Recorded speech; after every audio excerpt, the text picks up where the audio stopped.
আসসালামু আলাইকুম, স্বাগত জানাচ্ছি আরটিভি সকালের সংবাদে। আপনাদের সঙ্গে আছি আমি নাবিলা হাসান।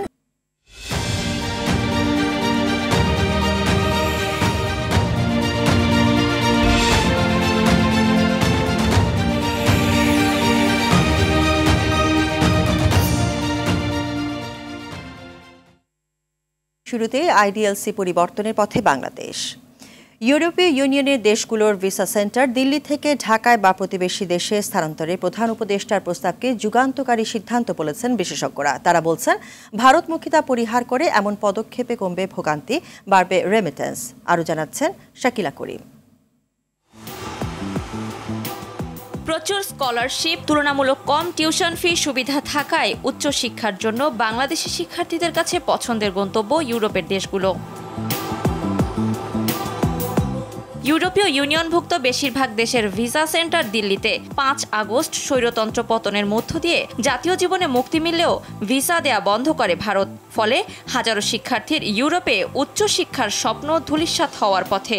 ইন্ডিয়ান ভিসা দেয়া হয়নি বলে তারা যে হাই কমিশন অথবা এমবাসি যেটা আছে দিল্লিতে ইউরোপিয়ান ইউনিয়নের অধীনে, সেখানে তারা ফেস করতে পারেননি। এটা সম্পূর্ণভাবেই আমি মনে করি একটা মানবাধিকার লঙ্ঘন হয়েছে বলে বিবেচনা করা যেতে পারে। সংকট সমাধানে ইউরোপীয় দেশগুলোর ভিসা সেন্টার দিল্লি থেকে ঢাকায় বা আশপাশের দেশে সরিয়ে আনার প্রস্তাব দেন প্রধান উপদেষ্টা, যা বাস্তবায়ন হলে দেশের মানুষ দারুণ সুবিধা পাবে।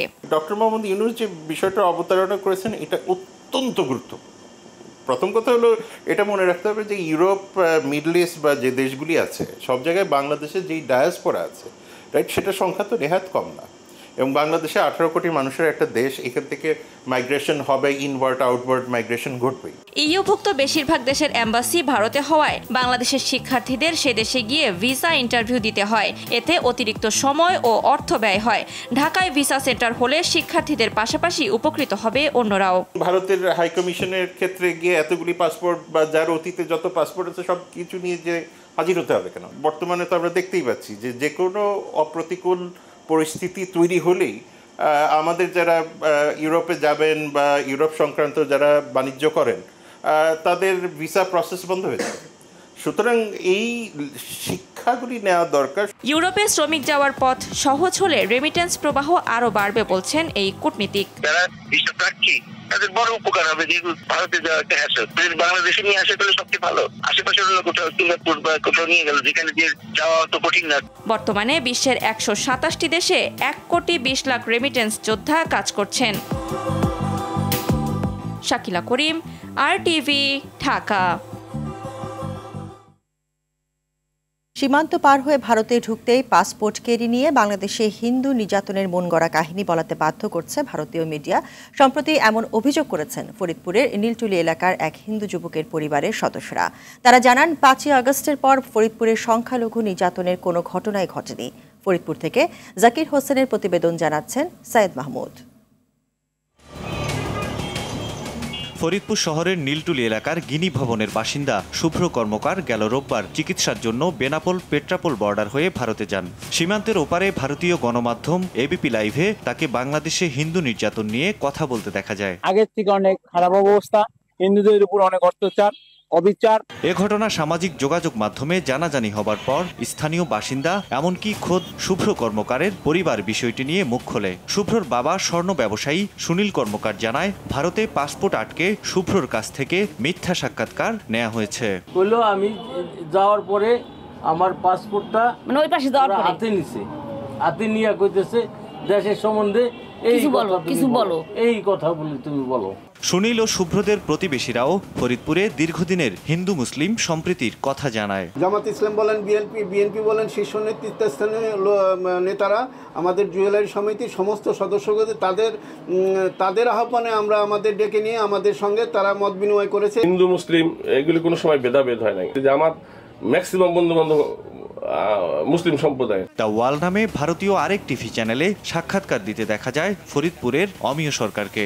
আমার নিজের পরিবারের উপর হামলা হয়েছে, নিজেকে সংখ্যালঘু হিসেবে পরিচয় দিলেও অমিয় মূলত জুলাইয়ে শিক্ষার্থী হত্যা ও নির্যাতনের অভিযোগে নিষিদ্ধ ঘোষিত সংগঠন ছাত্রলীগের ফরিদপুর জেলা শাখার সহসভাপতি। এছাড়া ফরিদপুর জেলা আওয়ামী লীগের সাবেক সভাপতি সুবল চন্দ্র সাহার বাড়িতে হামলার ঘটনায় হওয়া মামলারও অন্যতম আসামি। বিগত 5ই আগস্টের পরে হিন্দু সম্প্রদায় সহ যে কোনো কমিটির লোকজনের উপর এরকম কোনো ঘটনা কোনো কিছুই ঘটেনি। দেশে সংখ্যালঘু নির্যাতনের ঘটনায় কঠোর ব্যবস্থা নিচ্ছে প্রশাসন। তবে ভিনদেশি মিডিয়ায় গুজব থেকেও জনসাধারণকে সচেতন থাকার আহ্বান জানিয়েছে সরকার। সৈয়দ মাহমুদ, RTV। দাম বৃদ্ধির পর বাজারে প্রায় স্বাভাবিক হয়েছে সয়াবিন তেলের সরবরাহ। খুচরা বিক্রেতাদের চাহিদা মতো তেল দিচ্ছেন ডিলাররা। এর আগে আন্তর্জাতিক বাজারে দাম বাড়ার বৃদ্ধির কারণ দেখিয়ে বাজার থেকে সয়াবিন তেল প্রায় উধাও করে দিয়েছিল কোম্পানিগুলো। গত সোমবার 8 টাকা দাম বৃদ্ধির ঘোষণা দেয় বাণিজ্য মন্ত্রণালয়। বর্তমানে প্রতি লিটার বিক্রি হচ্ছে 175 টাকায়। এদিকে প্রতি কেজিতে 6 টাকা কমে বিয়ার আটার চাল বিক্রি হচ্ছে 54 থেকে 56 টাকায়। কমেনি আলুর দাম। বাজার ভরপুর, শীতের মৌসুমি সবজি সরবরাহ থাকলেও 50 টাকার নিচে মিলছে কম সবজি।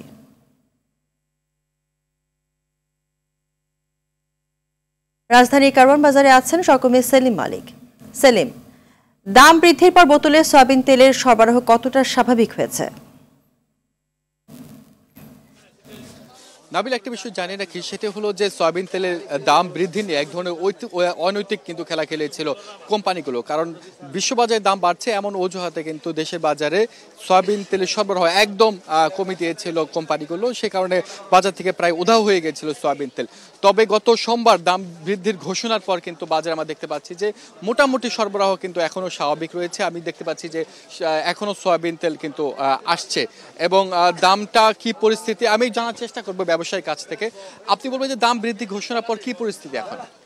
দাম বৃদ্ধি ঘোষণার পরে পরিস্থিতি মোটামুটি তেমন একটা স্বাভাবিক হয়নি। এখনো বাজারে ওই রকম তেল আসে নাই, মোটামুটিভাবে আসতেছে। যেমন গতকালকে তো সারাদিনই তেল পাইনি, গতকাল রাত্রে আমরা 11টা বাজে তেল পাইছি, আর এখন এই যে আবার তেল আনলাম। কিন্তু ওইরকমভাবে সব কোম্পানি তো এখনো মাল আসে নাই। যেমন ফিরিস কোম্পানি, পুষ্টি কোম্পানি, 2টা কোম্পানি বর্তমানে মাল দিয়ে চালাইতেছে। যেমন তীর কোম্পানি, রূপচন্দ্র কোম্পানি, এগুলো আসেই নেই একেবারে। আচ্ছা, দাম কি পরিমাণ বাড়লো? কত টাকা বিক্রি করছেন? দাম বাড়ছে আপনার প্রতি লিটারে 8 টাকা, এখন আপনার 175 টাকা লিটার বিক্রি করতেছি।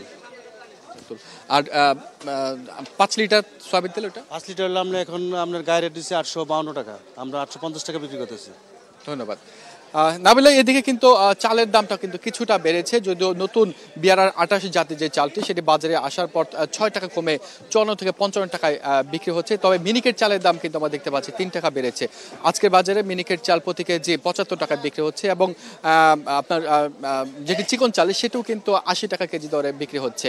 এদিকে পদ্মার সোনালী ইলিশ সেটি কিন্তু বলা যেতে পারে যে দাম বেশ বাড়তি, 2000 টাকা কিন্তু বিক্রি হচ্ছে এবং অন্যান্য মাছের দাম কিছুটা বাড়তি বলে আমরা দেখতে পেয়েছি। তবে আলুর দাম কিন্তু এখন পর্যন্ত কিন্তু কমছে না, 80 টাকা কেজি দরে আলু বিক্রি হচ্ছে এবং নতুন যে আলু যেটা সেটার দাম কিছুটা কমেছে।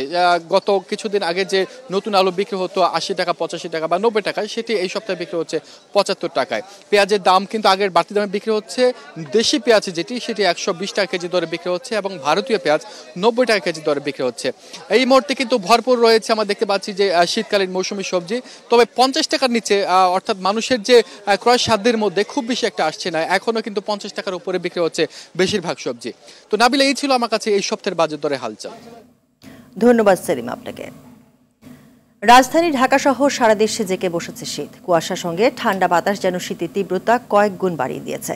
মৌসুমের সর্বনিম্ন তাপমাত্রা আজ রেকর্ড করা হয় তেঁতুলিয়ায় 8.4 ডিগ্রি সেলসিয়াস। এছাড়া পঞ্চগড়ে ভোর 6টায় 9 ডিগ্রি সেলসিয়াস তাপমাত্রা রেকর্ড করেছে তেঁতুলিয়া আবহাওয়া অফিস। এই সময় ঘন কুয়াশায় ঢাকা পড়ে চারপাশ, ফলে হেডলাইট জ্বালিয়ে ধীর গতিতে চলে যানবাহন।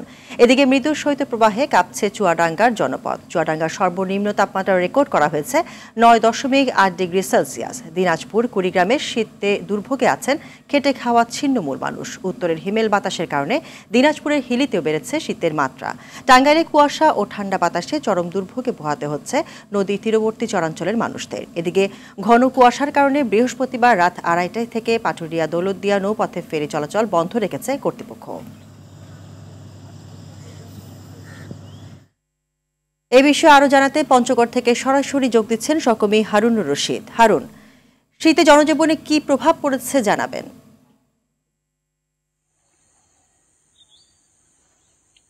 নাবিলা, প্রথমেই জানিয়ে রাখি যে আসলে পঞ্চগড়ের প্রকৃতিতে কিন্তু আজকে একটা ব্যতিক্রমী আবহাওয়া বিরাজ করছে। আমরা দেখেছি যে এখানে সকাল 6টায় কিন্তু এখানে 9 ডিগ্রি তাপমাত্রা রেকর্ড করা হয়, সেই সাথে কিন্তু সকাল 9টায় তাপমাত্রা কমে গিয়ে 8.4 ডিগ্রিতে নেমে আসে। তো এই যে ব্যতিক্রমী আবহাওয়াটি হচ্ছে যে সকাল থেকে ঘন কুয়াশায় ঢেকেছিল, কিন্তু সকাল 7:30টার দিকে আমরা দেখেছি যে সূর্যের আলো দেখা দিয়েছে।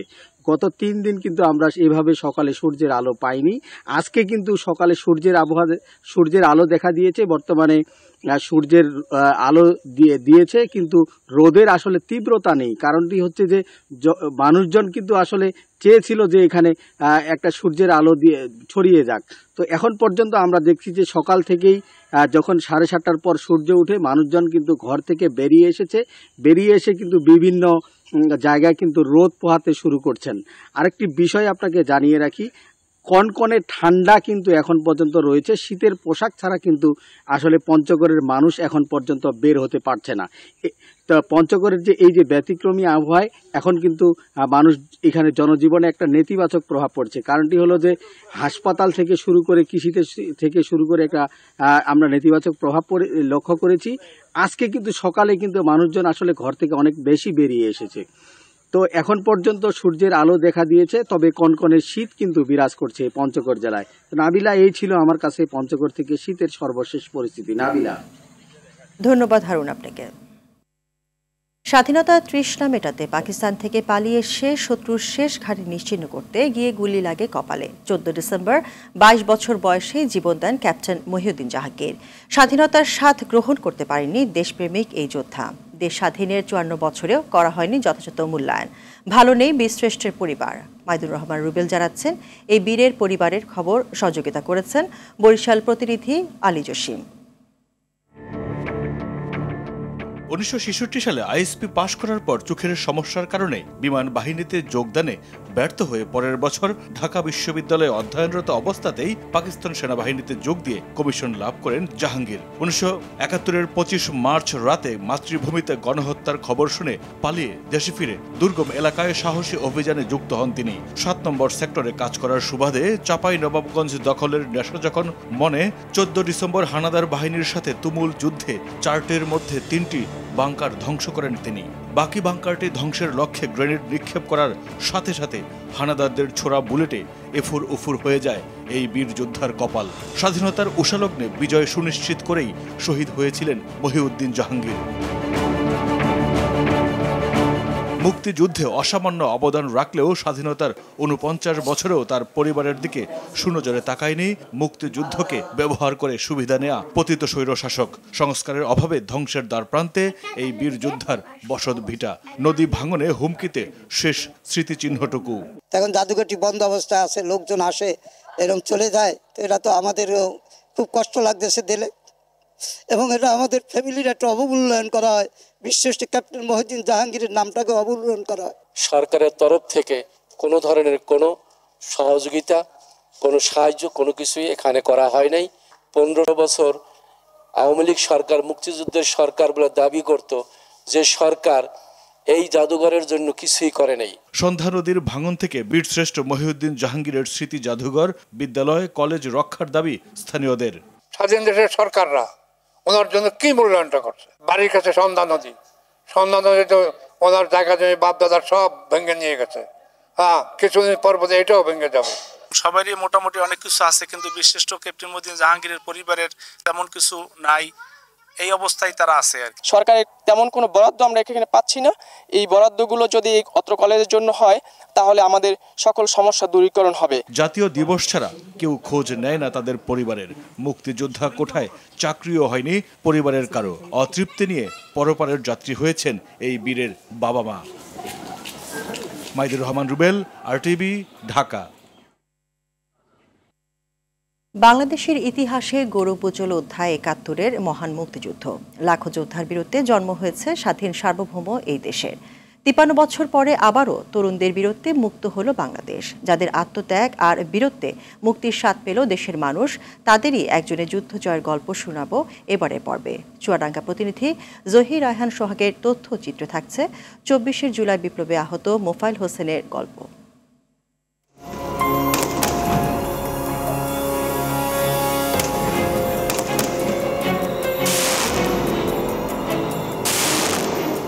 ঘটনাটা ছিল যাত্রাবাড়ি করছিল রাত 12টার সময়, শুক্রবারে 19শে জুলাই। ওদিন আমার ছুটি ছিল, তো আমার সাথে আমি মেসে থাকতাম একসাথে, আমার ছাত্ররা ছিল উপরে আর আমি ছিলাম নিচে। মানে সেদিন অফিসটা ছুটি ছিল, ওরাও ছুটি ছিল, তো ওরা বললো কিনা যে তাহলে এক কাজ করি, তাহলে একটু দুপুরবেলা খাওয়া দাওয়া করে তাহলে আমরা আন্দোলনে যাই, দেখি কি অবস্থা হয়। তো ঠিক আছে, ওদের কথা আমি একমত হয়েছি, যেহেতু আমিও একটা ছাত্র, তো ওদের সাথে আমিও নেমে পড়লাম।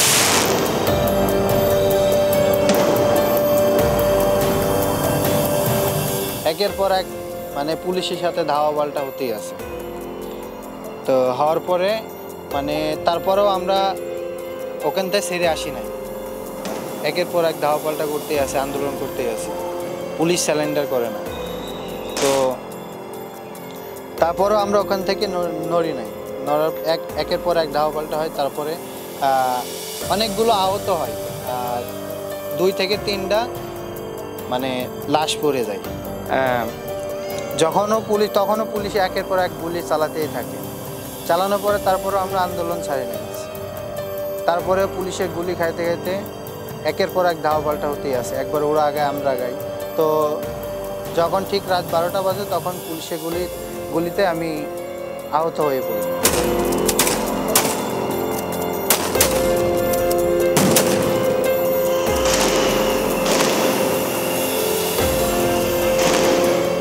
আমার যে গুলিটা লাগছে, একটা গুলি লাগছিল ডান পায়ে, হাঁটুর উপরে।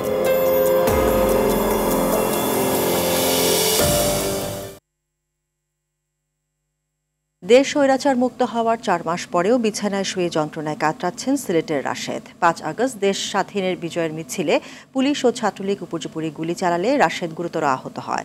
চিকিৎসক জানিয়েছেন উন্নত চিকিৎসা না পেলে পঙ্গুত্ব বরণ করতে হবে রাশেদকে। দরিদ্র পরিবারটি তার চিকিৎসার ব্যয় বহন করতে হিমশিম খাচ্ছে। সিলেট থেকে হাসান মোহাম্মদ শামীমের পাঠানো প্রতিবেদন জানাচ্ছেন রেজওয়ান শরীফ। বৈষম্য বিরোধী আন্দোলন চলাকালে সিলেটের বিভিন্ন এলাকা উত্তাল হয়ে ওঠে। 5 আগস্ট ছাত্র জনতা আনন্দ মিছিল বের করলে কিনব্রিজ এলাকায় পুলিশ ও ছাত্রলীগের সঙ্গে সংঘর্ষ হয়। এ সময় পুলিশ খুব কাছ থেকে রাশেদের পায়ে গুলি করলে মাটিতে লুটিয়ে পড়ে সে। সেই থেকেই বিছানা হয়েছে তার দিনরাতের সঙ্গী।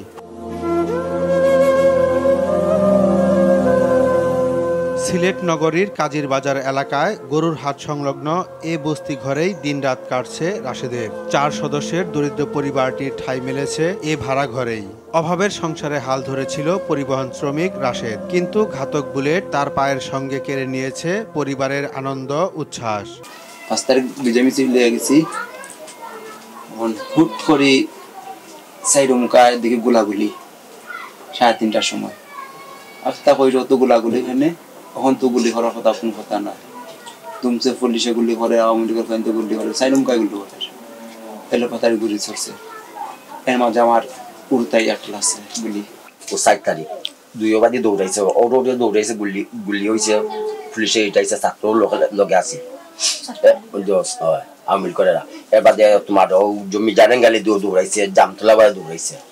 এমনিতেই নুন আনতে পান্তা ফুরোয় অবস্থা। এর মধ্যে মরার উপর খরার ঘা হয়ে দাঁড়িয়েছে এনজিও ঋণ। দেনার দায়ে ছেলের চিকিৎসাও করাতে পারছে না অসহায় বাবা মা। আমি না খাইয়া না পিনতে আমি মাইসের কাছে খুঁজি না, আমি কিস্তি গুঞ্জা প্রতি মাসে 2,500 টাকা আর রয়েছে, আপনার 20টা কিস্তি রয়েছে। চিকিৎসক জানিয়েছেন উন্নত চিকিৎসা না পেলে রাশেদকে চিরদিনের জন্য পঙ্গুত্ব বরণ করতে হবে। রেজওয়ান শরীফ, RTV। শুরুতেই আন্তর্জাতিক সংবাদ। দীর্ঘ 11 মাসের লড়াই সংঘাতের পর মিয়ানমারের রাখাইন রাজ্যের মংডু টাউনশিপের নিয়ন্ত্রণ নিয়েছে দেশটির সশস্ত্র গোষ্ঠী আরাকান আর্মি। মংডু টাউনশিপের দক্ষিণে দেশটির বর্ডার গার্ড পুলিশের বিজিবি সর্বশেষ 5 নম্বর সীমান্ত ব্যাটালিয়নটিও দখলে নেয় তারা। মংডু আরাকান আর্মি দখলে চলে যাওয়ায় বাংলাদেশ ও মিয়ানমারে 2 পারেই রোহিঙ্গাদের নিরাপত্তা ঝুঁকি বেড়েছে। রাখাইন রাজ্যে 5 লাখের মতো রোহিঙ্গা এখনও বসবাস করছে।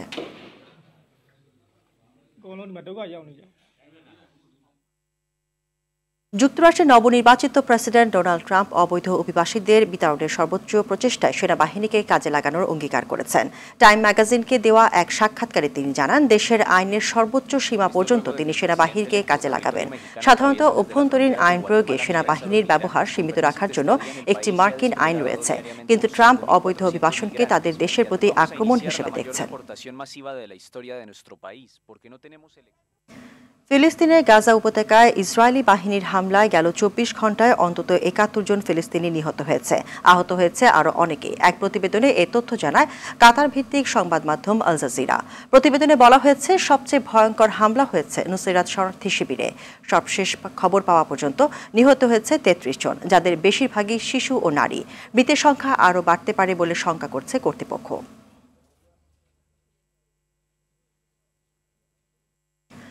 বাংলাদেশে আইসিসি চ্যাম্পিয়ন্স ট্রফি ট্যুরের শেষ দিনে আজ ট্রফি প্রদর্শিত হবে হোম অফ ক্রিকেট শেরেবাংলা জাতীয় স্টেডিয়ামে। শুক্রবার বেলা ১১টা থেকে নারী ও পুরুষ জাতীয় দলের ক্রিকেটার, বর্তমান ও সাবেক ক্রিকেটার, ক্রিকেট সংগঠক ও সংবাদকর্মীদের জন্য ট্রফিটি প্রদর্শন করার কথা রয়েছে। গত ৯ ডিসেম্বর ৪ দিনের সফরে ঢাকায় আসে চ্যাম্পিয়ন্স ট্রফি। বুধবার সমুদ্রনগরী কক্সবাজার ও বৃহস্পতিবার ঢাকার বসুন্ধরা শপিং কমপ্লেক্সে সর্বসাধারণের জন্য উন্মুক্ত রাখা হয়। বাংলাদেশ পর্ব শেষ করে আজ রাতে ট্রফি সফর করবে দক্ষিণ আফ্রিকায়।